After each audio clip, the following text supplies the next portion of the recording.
Hello, this is Ruslan Belov with you. Well, what can I say? The United States has approved the first package of military aid to Ukraine under the new administration, that is, under Trump.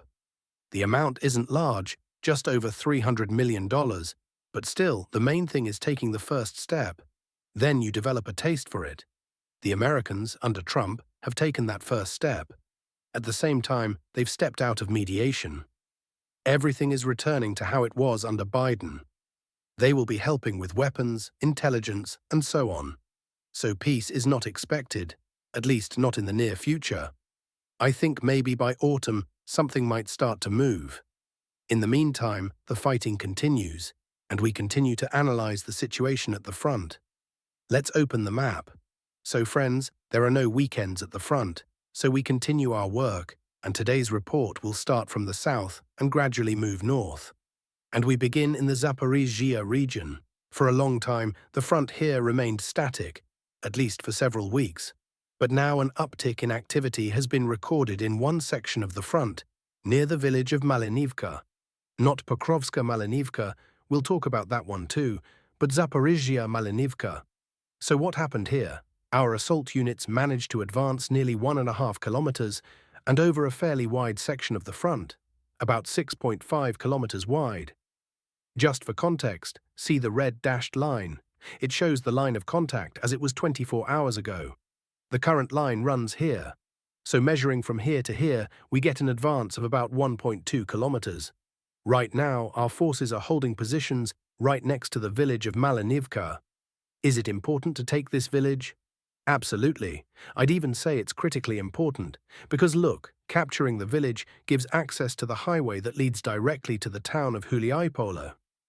And considering that our positions are already right next to the town, taking Malinka and securing the highway to Huliaipol will allow us to assault the town from two directions. That's one. Second, it will allow us to place its eastern part under a partial encirclement, because the offensive will come from both directions. So yes, we will definitely be closely monitoring how things develop here.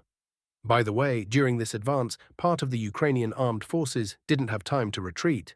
On the Komarivka section, unfortunately, there were no major gains. Let's be honest about that as well. When there are successes, we talk about them. When there are setbacks, we talk about them too. And here, everything has stalled. The geography of the fighting remains the same. Volnopol, half of the village is under our control, half under the Ukrainians. Shevchenko, fighting is ongoing on the approaches.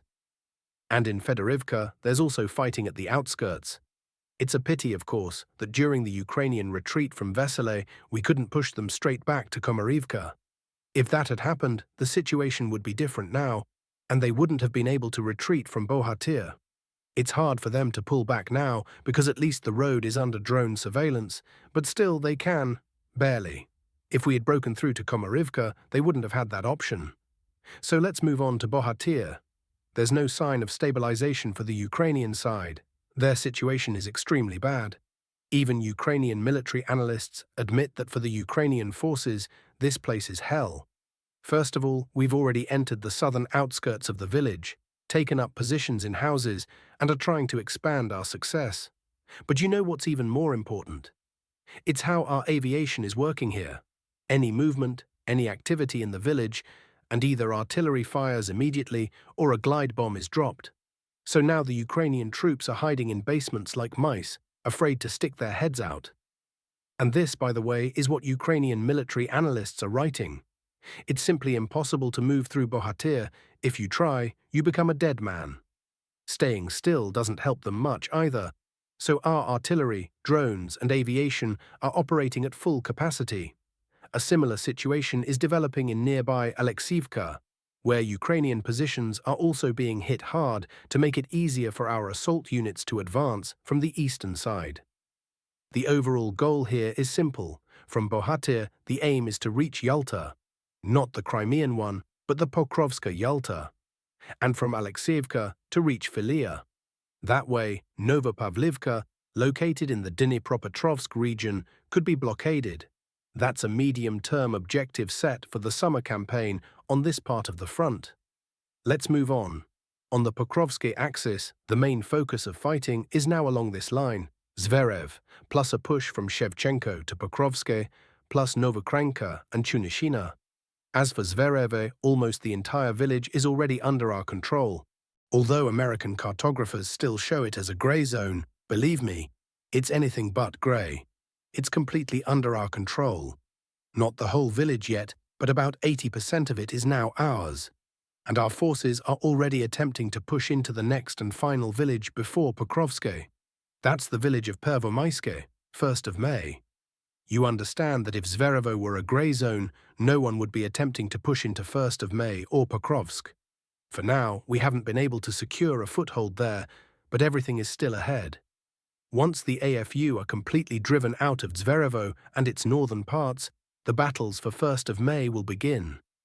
As for the push into Pokrovsk, as they say, the first pancake is always a bit lumpy.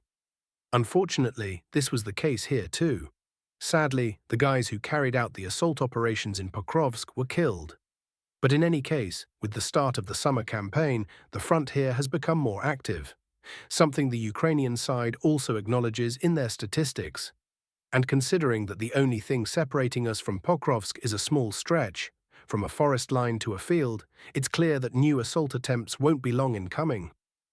So we keep watching.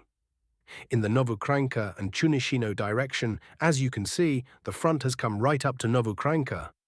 While there's no fighting inside the village yet, it will almost certainly begin very soon. We didn't advance to Novokranka just to stand there. Meanwhile, where our troops have already entered and are engaged in combat is Malinivka, Pokrovsk-Malinivka, not to be confused with the Zaporizhia one we've already covered. So what's happening here? Our assault units managed to drive the AFU out of 3 strongpoints before the road, crossed that road, and entered the eastern part of Malinivka. Fighting is currently underway inside the village. We are trying to advance from the eastern outskirts toward the village center. Does this advance matter?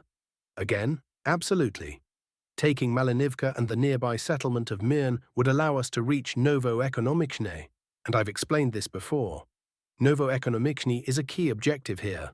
Capturing it would allow us to fully encircle Mirnohrad from the east, and that would significantly shift the balance of power in the current battle for Pokrovsk and Mirnohrad. Besides Malinivka, fighting, although not yet reflected on the map, is also taking place in Novopoltavka. This became possible after the capture of Berezivka. As for Novoelenivka, or Novoalyonivka as some call it, Ukrainian cartographers show the village as being half under their control. But based on the information I have, there are no AFU troops left there. At least none alive or able to move. The rest simply fled. Right now, mop-up operations are being conducted in the village. And by the way, let's go back to Pokrovsk. I almost forgot. Let's open the map from Ukraine's deep state. Look here, they show a breakthrough from Uspanivka to Novosahivka, for now marked as a grey zone. But in deep state terms, a grey zone basically means our forces have entered the village. So after losing Uspanivka, the AFU also started to weaken in this area. Currently, fighting is ongoing in 2 villages, Novoalexandrivka and Novosahivka. Gaining control over both would open the way to move deeper into the Dnipropetrovsk region from this part of the front. Well, that's all I have for today regarding the situation on the front. Now let me say a few words about politics. Combat operations in Ukraine will not end anytime soon, said the US Vice President. It's not going to end soon. I think Ukrainians are understandably frustrated, but is it worth continuing to lose thousands and thousands of soldiers over just a few miles gained or lost? I hope both sides come to their senses, Vance said. He also called the deal on natural resources a good step forward in the peace process. The US and Ukraine signed all 3 documents related to natural resources, not just one, as Ukrainian authorities claimed. This is evidenced by a photograph from the signing ceremony, which clearly shows that the amount of text on the final pages differs, meaning there are 3 separate documents. Earlier, Ukrainian MP Zhelezniak stated that the Ukrainian government was hiding the content of 2 of the signed agreements from parliament members. There must be a breakthrough in the Ukraine negotiations for the US to resume its mediation role, said Senator Rubio. Earlier, the US Vice President had stated that Russia and Ukraine must negotiate directly, while a State Department representative said that the US will no longer act as a mediator. The time has come for direct talks. The Russian army repelled a combined attack on Crimea. Overnight, Kiev launched a large-scale attack using unmanned aerial and maritime drones against Crimea. Sea drones struck gas platforms near the Schmidt and Holitsynski fields. Naval aviation forces destroyed a US-made high-speed boat and 3 unmanned boats in the Black Sea. 1 boat was damaged, according to the Ministry of Defense. Air defense forces shot down at least 100 strike drones over and near the peninsula. Helicopter crews and air defense commanders saved many lives and protected a number of critical infrastructure targets, the statement said. Thanks for watching. If you liked this update, please subscribe to the channel and stay connected.